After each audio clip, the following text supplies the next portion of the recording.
Olá, tudo bem com vocês? Usinaria aqui em São Paulo para mais um podcast Livro das Profissões e hoje nós vamos entrevistar o profissional Douglas Milan.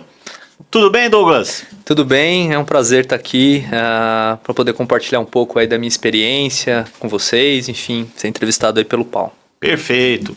Como você sabe, você que está nos assistindo, você que vai nos assistir, o podcast Livro das Profissões, ele tem como objetivo mostrar para você os diversos profissionais, para você que está entrando na carreira, para você que está em transição de carreira, ou você que aposentou e está querendo ir para uma outra área, ou você que ainda não começou a estudar, mas você tem a oportunidade de conhecer as mais diversas profissões, tá? E um ponto bastante importante que eu vou perguntar agora para você, Douglas, é você contar um pouco essa trajetória, como começou a sua carreira, você nos contar ali desde o início, para que a gente possa conhecer você melhor e saber desse começo até agora, como é que foi todo esse processo.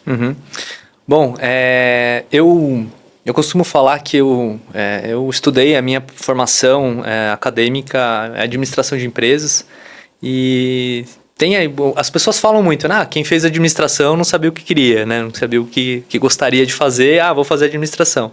Não é esse meu caso. Desde muito pequeno, tem até fotos minhas, eu gostava de tirar fotos como se eu estivesse numa sala de reunião, se eu estivesse numa mesa, assinando alguma coisa, decidindo alguma coisa. Então, tem fotos minhas de pequeno.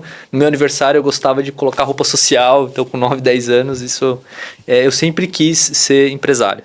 Desde muito pequeno, sempre pensei, tive a ambição de ter uma empresa, de trabalhar em grandes empresas, tinha sonhos de trabalhar em grandes multinacionais, e também ter a minha própria empresa, né? Então, foi muito claro isso para mim, muito óbvio na minha escolha para administração. E por que administração de empresas? Alguém vai falar assim, mas o administrador ele sabe um pouco de tudo e não se aprofunda em nada. E de fato é isso mesmo, né? Você entende todas as áreas, né? Todas as competências que uma empresa ela tem que se preocupar. Então, aí finanças, né? Então você tem toda a parte de cálculo financeiro, finanças, aí você vai ver economia, tanto microeconomia como macroeconomia, vai ver parte de relações internacionais, vai ver um pouco de leis, de jurídico, né? de direito empresarial, direito comercial, vai ver com parte constitucional, vai ver a RH, vai ver marketing. Então, são todas as áreas de estudo ali, de competência, né, que você vai enxergar dentro de uma empresa. E até hoje é assim, você tem todas essas áreas, né? Claro que quando você é uma equipe, você acaba fazendo tudo isso, mas são áreas onde você tem que se preocupar. Então, para mim foi uma decisão muito, muito fácil ali, né? Porque era o sonho que eu já tinha há muito tempo, né, de ser um executivo, de ser um decisor, de ser um líder e ter a minha própria empresa. Então, foi ali o começo.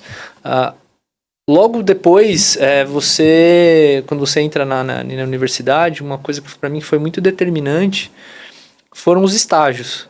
Porque eu procurei estágios em empresas relevantes que tinham programas estruturados de fato para ensinar um profissional como ele tem que ser formado. Tanto que a minha primeira experiência não foi muito nessa linha e eu percebi logo de cara.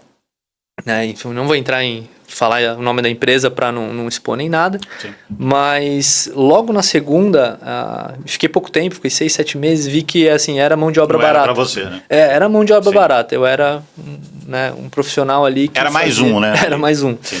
E aí eu fui para um programa de estágio numa empresa, né, multinacional, que tinha algo estruturado, e ali foi algo que mudou minha vida. Então, teve uma profissional que eu tenho um carinho muito grande, até não sei se eu posso falar o nome. Pode. Nossa, Aline Bazani, né, eu tenho um carinho muito grande por ela até hoje, porque ela realmente pegou na minha mão e falou assim, vou te ensinar como você tem que trabalhar. Porque não é só ali a competência técnica. Né? Você tem todas, a gente chama de soft skills, hard skills, né? Naquela época não chamava disso. Não tinha esse nome, né? Exatamente. Mas era assim, como que você se porta numa reunião? né? Como que você... eu lembro de uma vez que eu entrei numa... primeira reunião que eu entrei com ela, assim, ela... cadê seu caderno? Aí eu memorizo. Ela, não, você vai esquecer. Você tem que ter uma forma... Você acha que memoriza, né? Mas no fundo a gente precisa anotar, né? Ela falou assim, você tem que ter uma organização de assuntos e de tarefas pendentes e de responsabilidades e de prazos, do que vai acontecer, do que não vai.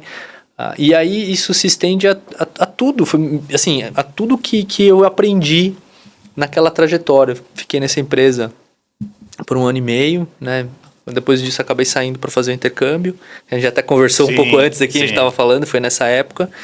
E ela, assim, ela me ajudou muito nisso, né? Essa empresa me ajudou muito nisso, porque tinha um programa, nesse programa tinha um projeto onde a gente tinha que entregar, e eu entreguei esse projeto. E aí também é uma coisa legal de falar, da entrega desse projeto. Eu vou até acabar falando o nome da empresa, não tem problema? Fica à vontade. Tá. Era Vivo. Sim. Foi a primeira área de inteligência de mercado que eu tive, né? Que eu sabia que, assim, que eu tive notícia. Então, foi criada uma área de inteligência de mercado ali em 2002, né? Eu era o estagiário dessa área, era uma área nova, ela era gerente, tinha uma consultora que era a Diana, tinha também outro consultor, o Fábio, tenho contato com eles até hoje, a gente conversa. Fiz uma reunião com o Fábio 1 ano e meio atrás, né? Em outros momentos, sim. Enfim. Mas ali era uma primeira área, né, de inteligência de mercado, que aí vou falar da onde eu tô hoje, né? Eu vou conectar lá na frente para onde eu cheguei, até onde eu cheguei. Posso só fazer um gancho? Claro. Que eu acho que é uma coisa importante que foi falado aqui. Você que está nos assistindo, você precisa ter modelo. E é exatamente o que você falou. Quer dizer, então, inspire-se em algumas pessoas. Né? Então, por isso que o podcast é importante, porque de repente você está vendo hoje ele aqui e você vai falar, nossa, é assim que eu quero chegar, eu quero seguir essa linha. Então, é importante que a gente tenha bons modelos de profissionais e você procure na área que você deseja esses modelos. E outro ponto que é importante que você falou também, que eu queria comentar, é o seguinte: você trabalhou em algumas empresas para depois ter a sua. Sim. Né? Então isso é fundamental, você precisa conhecer outros mundos para se aventurar e de repente montar a sua empresa. Né? Não que não seja impossível você sair do zero já com uma empresa, mas é muito mais difícil. Né? Você vai dar muito mais cabeçada. Então é importante você aprender em outros locais, em empresas maiores. E aí você vai ver o que é positivo, o que é negativo e vai conseguir montar a sua. Sim. Né? E aí, assim, eu estava comentando, né, da questão da reunião, então assim, desde como se portar numa reunião, como você escrever um e-mail, né, você tem aí umas coisas engraçadas, mas quando você está prestando no vestibular, você é ensinado em redação, né? Começo, meio e fim. Você introduz o tema, você explica, né, daquele tema que você colocou, dos problemas que você colocou na introdução. Você explica e você conclui.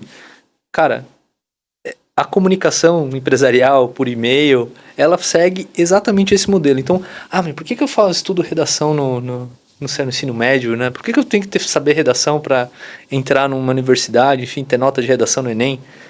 Cara, você usa de fato esses tipos de Exatamente. raciocínio, né? É um processo de raciocínio de construção de uma ideia.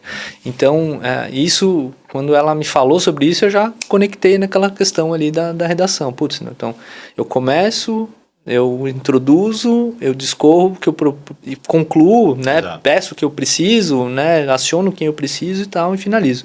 Então, essas coisas foram muito, muito importantes. E aí tem uma outra coisa que eu colhi muito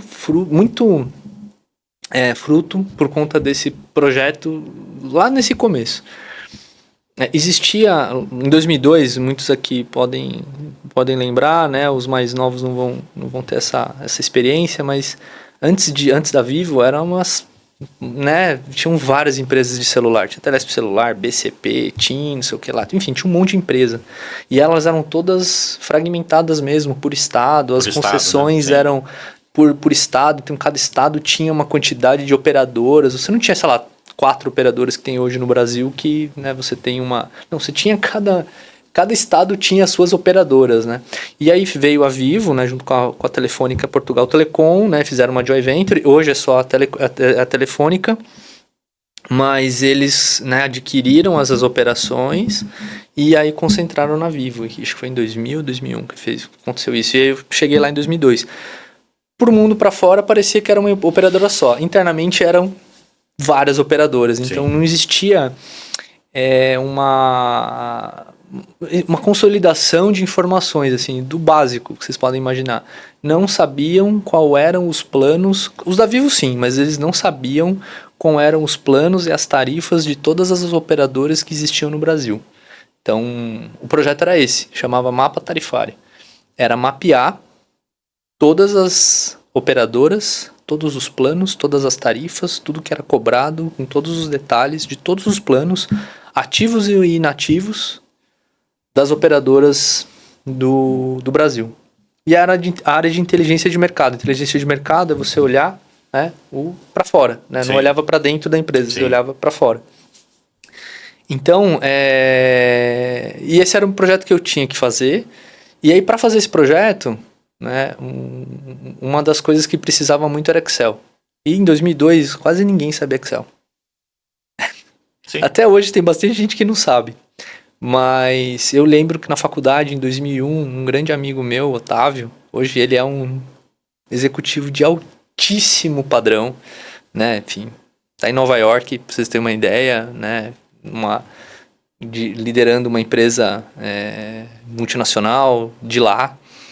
Então, eu lembro que ele chegou dentro da sala de aula e falou, gente, ele foi o primeiro que começou a estagiar, eu não lembro que empresa que foi que ele começou, ele falou, percebi uma coisa, quem tem Excel tem uma vantagem, em 2001.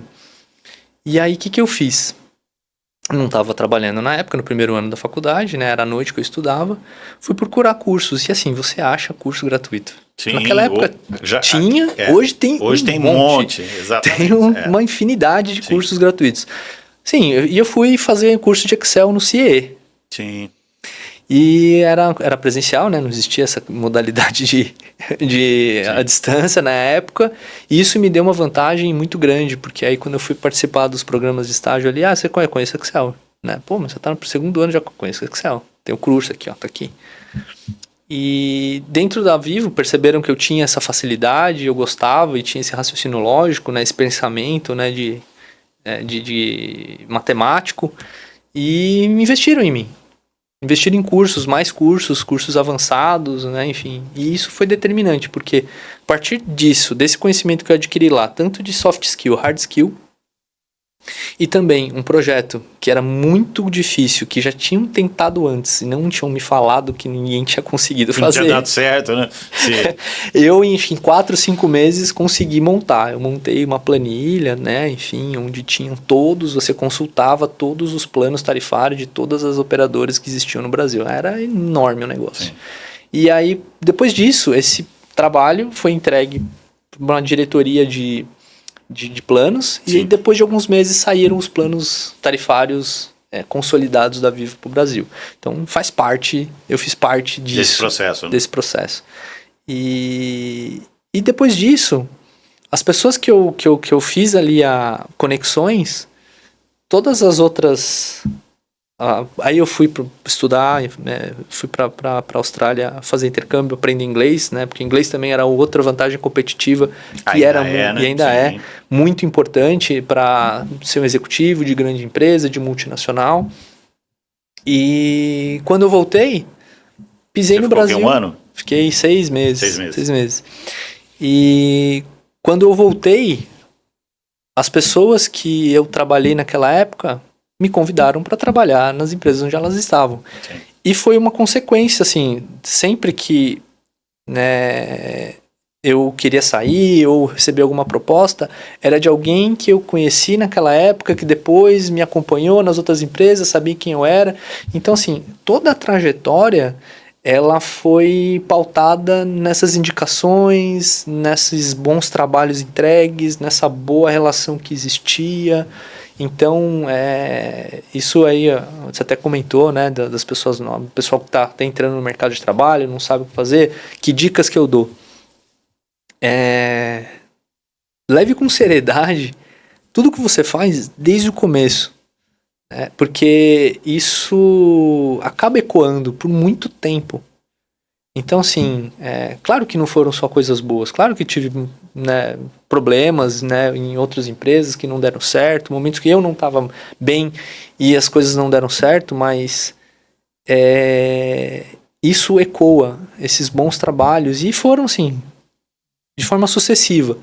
Né? Enquanto eu estava no mercado corporativo, sempre as propostas e as oportunidades, elas vieram de pessoas que conheciam alguém que trabalhou comigo em algum lugar. Então, assim, o meu primeiro emprego eu procurei lá no painel de estágios da faculdade, da universidade. E depois disso foram indicações, conversas, né? E até quando, por exemplo, já aconteceu comigo, né? Fui demitido de uma empresa. Eu não ficava uma semana parado. Alguém falou, fiquei sabendo que você tá no mercado. Pô, vem trabalhar comigo. Tá de volta no mercado, né? Exatamente. Pô, alguém me falou que você saiu da tal empresa. Pô, você tá com tempo? Vamos conversar? Pô, tem uma proposta aqui, vamos trabalhar? Então, assim, eu nunca tive problema com isso, assim, né? Mesmo quando saí de empresas que não deram certo, por motivos, né, enfim, diversos, mas logo em seguida, sempre tive essa oportunidade e sempre por indicação, por pessoas que trabalharam comigo. Então, esse é o que eu queria frisar, né? Perfeito. O que eu vejo que é interessante, né, que o Douglas está falando aqui para nós, né? Essa questão do networking, ela começa e ela acontece em qualquer lugar, né? Então, muitas vezes, quando a gente vai para a universidade, para a faculdade, a gente está achando que a gente só vai estudar. Muito pelo contrário, né? Então, aquelas pessoas que estão ali do seu lado, no futuro, a gente engana de achar, meu concorrente. Não, são colegas que podem abrir portas e você também vai abrir portas para essas pessoas, né? Então, network acontece com os colegas, com os professores, e network a gente faz em qualquer lugar, né? Então, Sim. Isso faz toda a diferença, cada vez mais, de você, não é se preocupar, mas você realmente entender que, concordo plenamente com você, que nada é perfeito, né? Eu não gosto de falar de dificuldade, mas eu falo de desafio. A nossa vida é feita de desafio. Então não é tudo 100%, não é tudo maravilhoso, mas são esses desafios que nos vão dar força para a gente resolver e para crescer, né? Sim, porque a gente acha que o crescimento é assim, né? Não é. E na verdade o crescimento é assim, ó, né? E a gente vai aprendendo isso. E isso faz toda a diferença, porque quando você é demitido ou quando você tem uma situação, você vai entender que ela é passageira, que ela é momentânea e você tem ferramenta para sair dela. Sim, né? Exatamente. Então isso é importante. E depois, como é que foi essa trajetória hoje? Como é que você está quando você sai do mundo corporativo e de repente você se aventura a ter uma empresa? Como é que é essa história? Bom, depois em todas as outras passagens de empresa, sempre foram nessas áreas de inteligência. Sim. Ou inteligência competitiva, ou inteligência de negócios, né, BI. E depois eu tive uma experiência com BI mesmo, de fato. E aí em 2002, acho que foi 2002, 2013. 2013. Não 2002, 2013. Eu comecei me chamaram para uma área de BI. Eu nem sabia Sim. direito o que era. Sim. Não, você agora é o gerente de BI. Tá. E aí, o que é? E assim, a gente naquela época era muito Excel, né? Sim. Porque a gente tinha, os analistas eram os cabeção de Excel, eu era muito bom de Excel, enfim, sou bom ainda, mas claro, né? Com o tempo você vai deixando um pouco a técnica de lado e vai se concentrando nas competências de liderança, Sim. gestão, mas sempre fui muito bom de Excel. Então a gente fazia todas essas análises na mão, consolidações na mão de informações, e isso veio evoluindo. E aí você, né, todo mundo sabe de hoje, né? Power BI, inteligência artificial, analytics, né? O mundo dos dados é o novo petróleo, toda essa coisa. Então, como eu vim nessa trajetória, eu sempre imaginava que vou ter que ir para esse lado. Sim. Então, aí ao longo desses anos, fui estudando, e uma coisa que não tem como, principalmente na área de tecnologia, mas eu acho que agora em toda a área, você não consegue mais ficar sem estudar. Antigamente tinha, me formei, tô de boa. Diploma na parede, nunca mais eu vou estudar, né? Tô de não boa, existe, não né? tem mais essa. Sim. E aí depois, faço minha pós-graduação, tô de boa. Não. Então, assim, porque principalmente em tecnologia, as coisas mudam muito rápido, então você tem que estar fazendo cursos, estar próximos de pessoas que estão estudando, então por isso que serve também um MBA, que é network, é a pessoa que está fazendo coisa diferente, você enxergar essas coisas, participar de eventos, participar de congressos, participar de conversas, acompanhar podcasts daquilo que você quer focar ali, entender, estudar. E aí eu vim fazendo isso, percebi ali em 2019, 2020, até antes disso, acho que foi antes. 2019, foi 19 de 2020. Eu falei, cara, inteligência artificial é um negócio que vai estourar, vai bombar.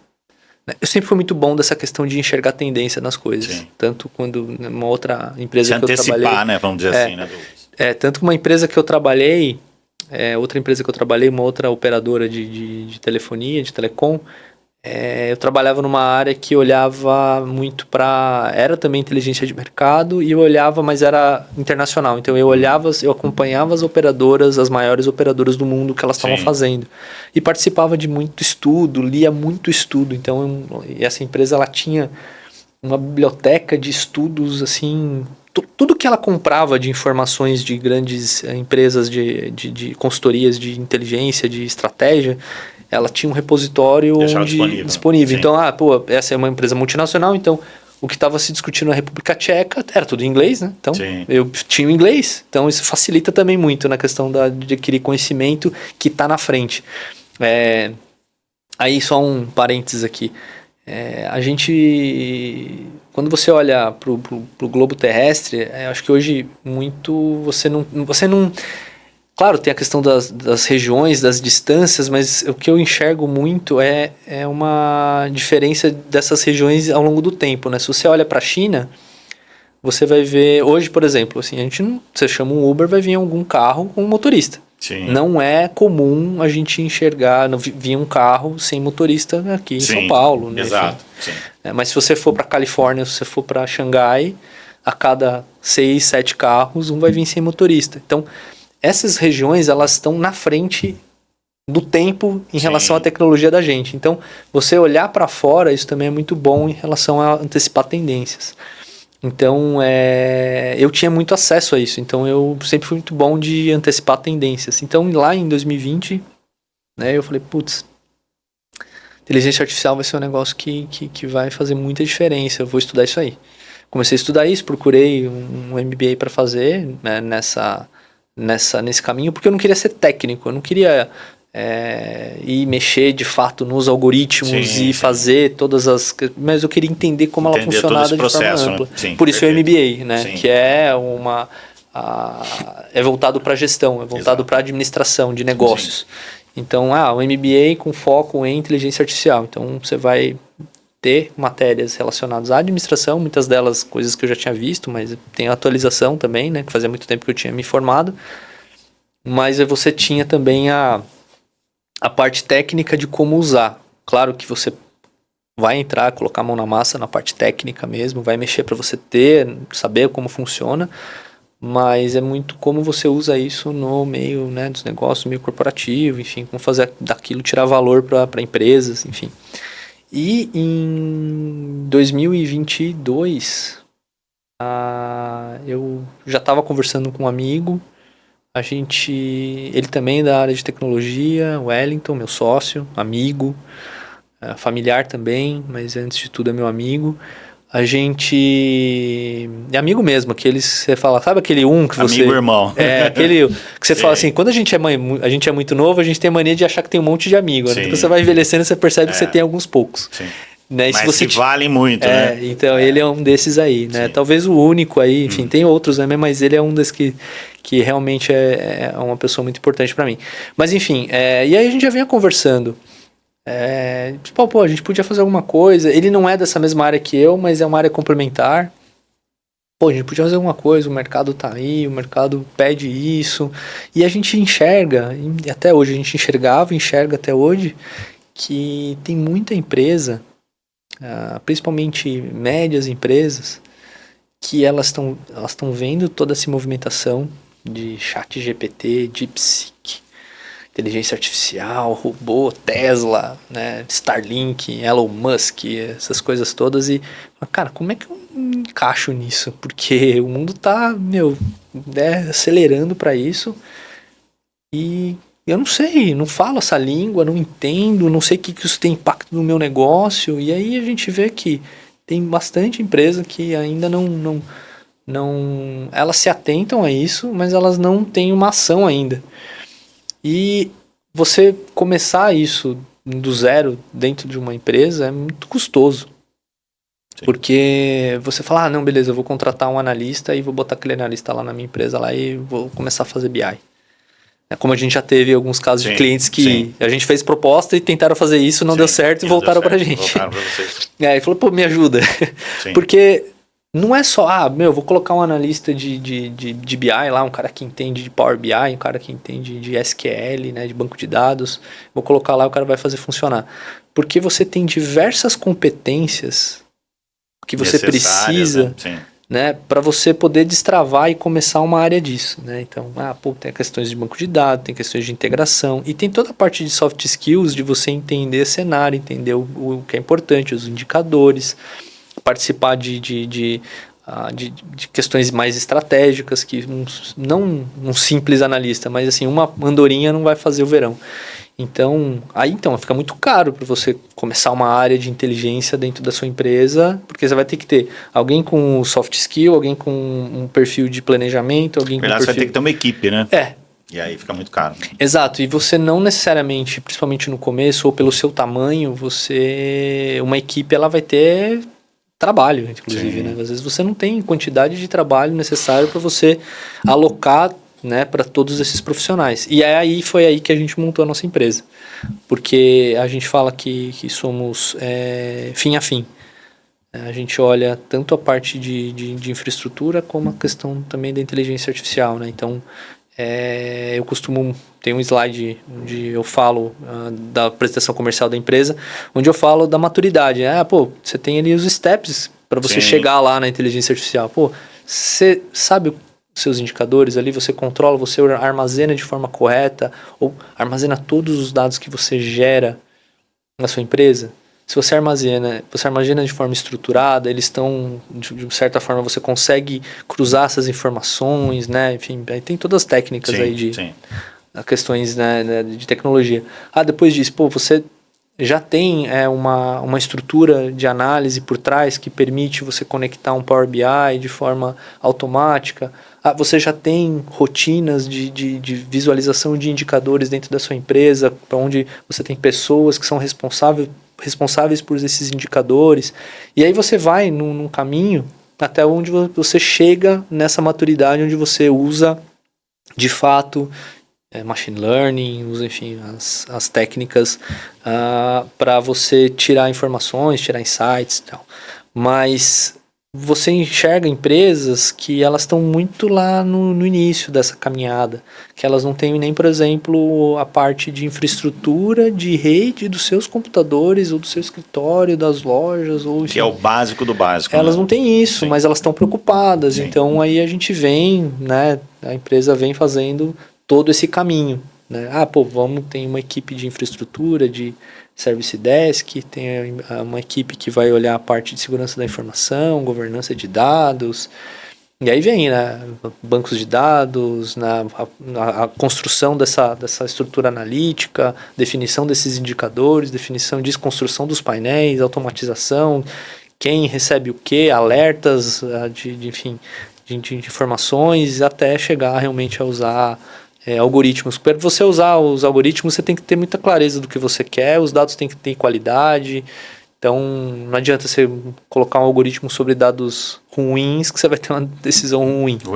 Exato. E me diz uma coisa, essa empresa que vocês dois montaram, ela tem então em torno de 2 anos, 2 anos e meio, mais ou menos. Isso. E me fala quais foram os principais desafios, né, que vocês, tanto você como seu sócio, encontraram a partir do momento que vocês se aventuraram e falaram, não, eu vou ser empreendedor, eu vou montar uma empresa, porque isso é importante para você que está nos assistindo, para você que vai nos assistir, que também tem esse sonho, né, de montar o seu negócio. Então conta para nós quais foram esses desafios que você teve a partir do momento que vocês falaram, virei gente grande, quero montar uma empresa? Exato, assim, primeira coisa, definição clara do que você faz, dos seus produtos, do problema que você resolve. Eu não vou lembrar o nome da pessoa, mas ele fala pra mim assim, se você não consegue explicar em 30 segundos o que a sua empresa faz, o que você resolve, tem alguma coisa errada com sua definição de estratégia. Sim. Então, e isso é uma coisa que ao longo desses anos a gente ainda tem gaps, ainda a gente tem espaços onde a gente está se ajustando. Mas, e também a implantação de processos para você fazer o controle da empresa.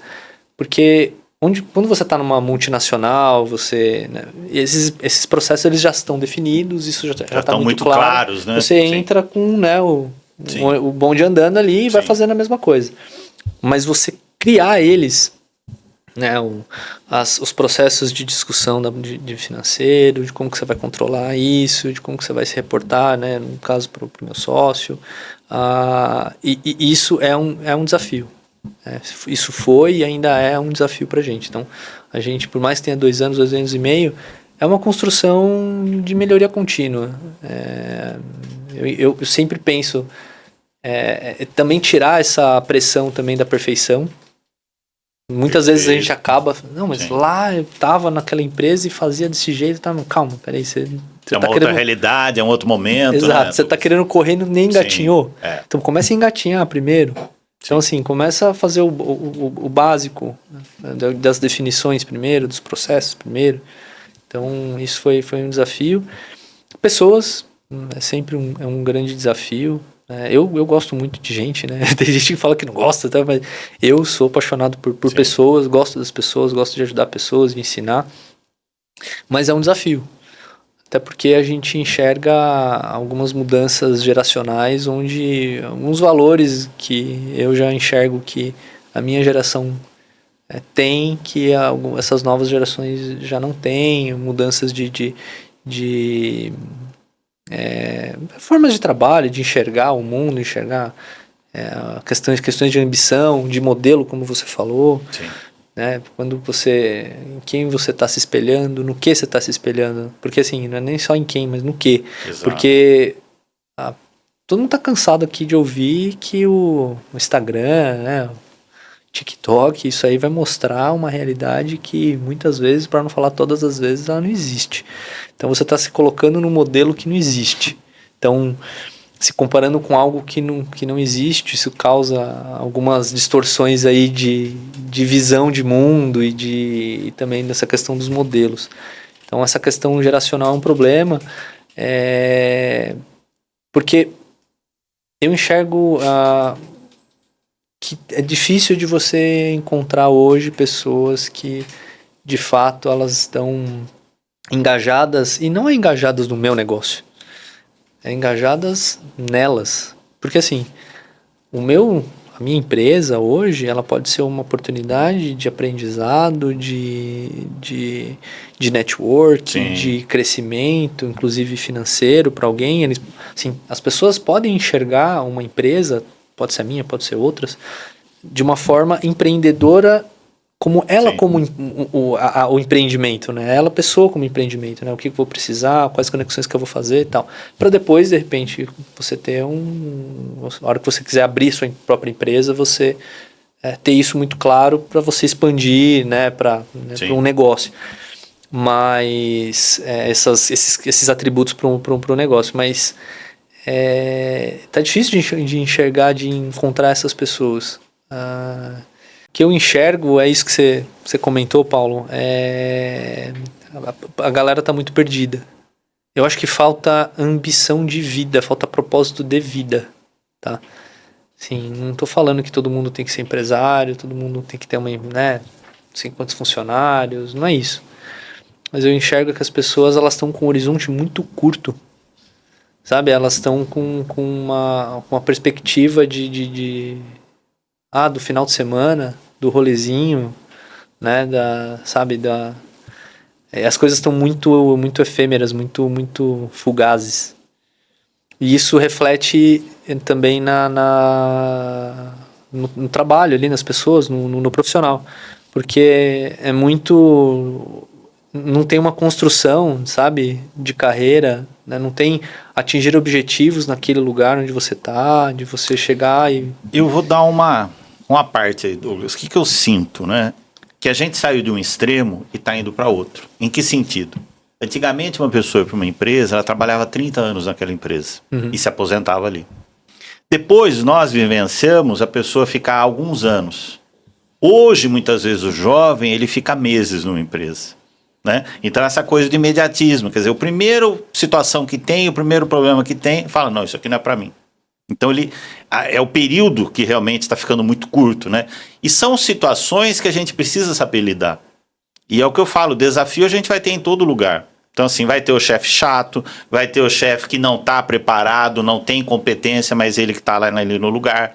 Então, a gente precisa, né, para o jovem, para o pessoal que está entrando no mercado, ter esse jogo de cintura, né? Então, falta resiliência, muitas vezes falta inteligência emocional, né? E aí eu vou entrar numa área que eu gosto muito, que é o Ikigai, que é aquela filosofia japonesa onde você tem uma razão de viver.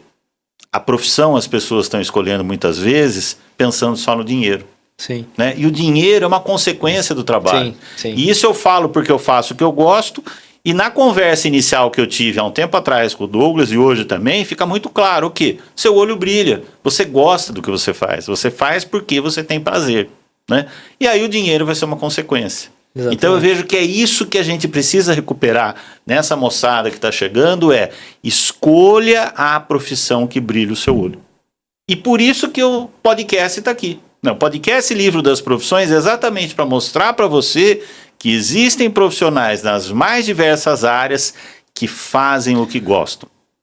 O grande problema é que às vezes a moçada vai entrar, vai para o vestibular, ela fala qual profissão que dá dinheiro.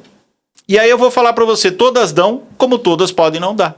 Então você tem bons profissionais nas mais diversas áreas que vão ganhar dinheiro e você tem profissionais muito ruins em todas as áreas e que não vão ganhar dinheiro.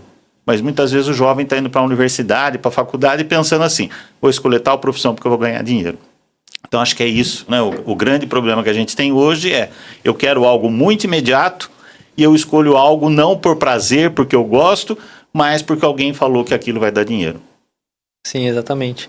Essa questão eu sempre falo também em relação a isso, que o dinheiro é consequência de um bom trabalho, é consequência de uma construção, que quando o objetivo é o dinheiro simplesmente, geralmente não dá certo. Vai se perder no meio do caminho. Exatamente. Mas é mais ou menos isso. E a gente está aqui exatamente para isso, né? Para poder trazer para você pessoas das mais diversas áreas, como eu falei, com essa história de vida. É uma história de sucesso, sem dúvida alguma, mas que é pautada por vários desafios ao longo de todo esse período, né? Que não tem como a gente imaginar que é só sucesso. Até porque o desafio, ele faz parte desse crescimento, né? E a gente tem que sempre olhar mais longe, né? E volto a dizer, por que eu gosto da filosofia Ikigai? Porque o trabalho faz parte da vida. O trabalho não é algo pesado. Eu não fico pensando, vou aposentar daqui 10 anos, daqui 20 anos. Não. E em casa eu brinco, né? Meus filhos dão risada, mas eu falo que eu quero trabalhar até o final da vida, né? Não por necessidade, mas porque a gente gosta e o trabalho faz parte da nossa vida. É claro que você vai reduzir essa carga horária, mas o trabalho, né? Você tem, na filosofia Ikigai, os japoneses trabalham até 80, 90, 100 anos e estão felizes. E vivem, né?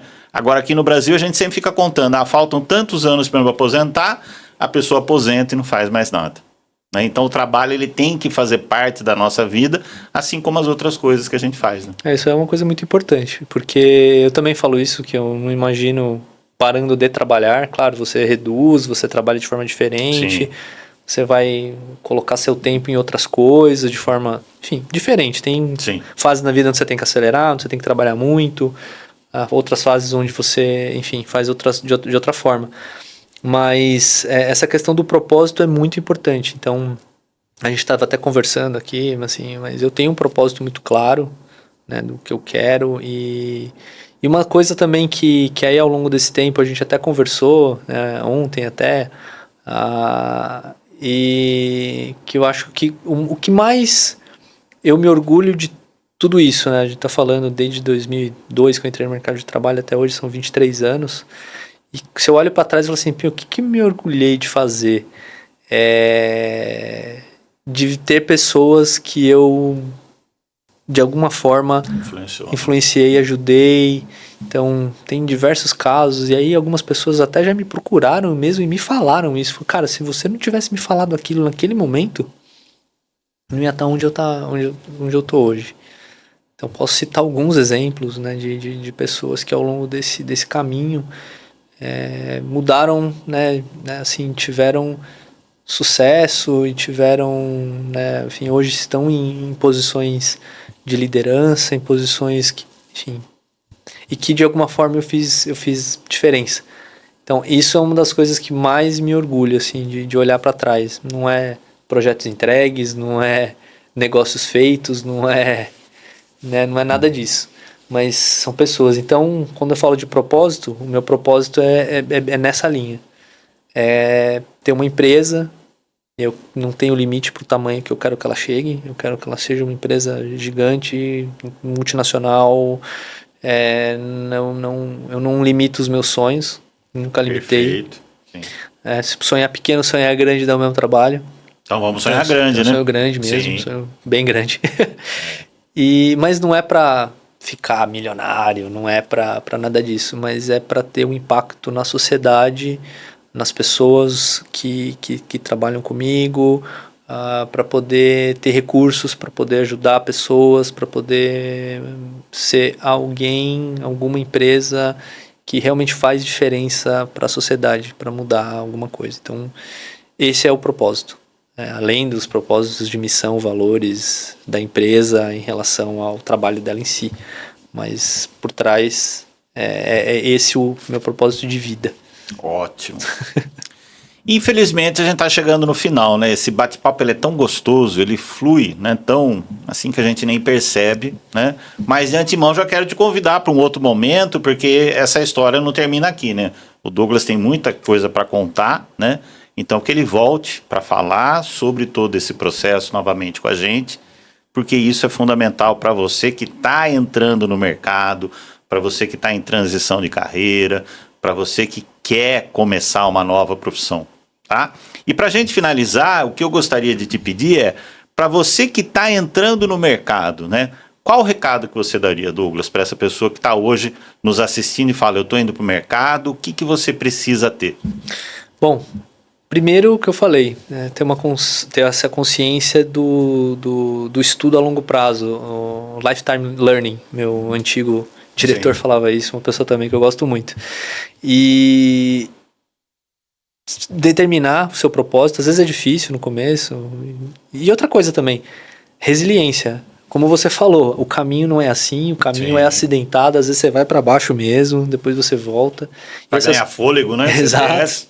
Então, assim, não é um caminho reto, né, constante, mesmo que seja por algum tempo. Saiba que desafios aparecem, chegam, cenários mudam. Então, propósito, resiliência e saber que você também não pode parar de estudar. Então, esses são os meus recados aí para quem está começando. Importantes recados, hein, pessoal? Anota aí que faz toda a diferença, né? Não tem como, não quero uma profissão que não preciso estudar. Meu amigo, não existe nenhuma.